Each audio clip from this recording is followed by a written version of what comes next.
ได้มีพิธีเฉลิมฉลองการสร้างตั้งกลุ่มอุตุนิยมและอุทกศาสตร์ครบรอบ 72 ปี ซึ่งจัดขึ้นในวันที่24 มีนาคม 2026 นี้อยู่กลุ่มดังกล่าว โดยมีท่านจันทเนศ บัวละพารองรัฐมนตรีกระทรวงเกษตรกรรมและสิ่งแวดล้อม มีคณะกลุ่มพร้อมด้วยผู้ต่างหน้าจากองค์การจัดตั้งสากลและแขกถึกเชิญเข้าร่วม ท่านวิรศักดิ์จุนดาลาหัวหน้ากลุ่มอุตุนิยมและอุทกศาสตร์ได้กล่าวว่า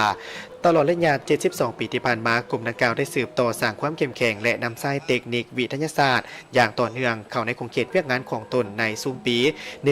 1972 หา 2000 มีสถานีอุตุนิยมจำนวน 11 แห่งและสถานีอุทกศาสตร์ในขอบเขตทั่วประเทศ 13 แห่งซึ่งในปี 2005 เป็นต้นมาได้มีจำนวนสถานีอุตุนิยมเพิ่มขึ้น 50 แห่งสถานีอุทกศาสตร์ 81 แห่ง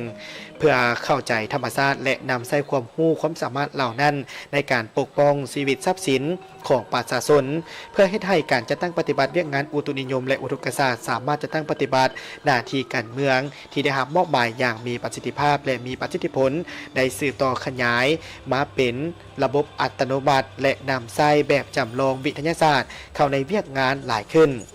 มาฮอดปัจจุบันนี้กลุ่มอุตุนิยมและอุทกศาสตร์ได้ขยายตัวมีสถานีอุตุนิยม108สถานีสถานีอุทกศาสตร์115สถานีสถานีแผ่นดินไหว22สถานีและสถานีเรดาร์2สถานีในขณะที่วิสัยทัศน์แผนพัฒนาแต่ปี 2026 หา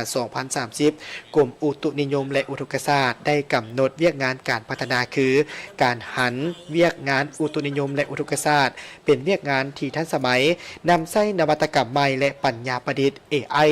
ในการพยากรณ์การรายงานเพื่อเป็นการลดพ้นความเสี่ยงจากภัยธรรมชาติและการเปลี่ยนแปลงของสภาพดินฟ้าอากาศ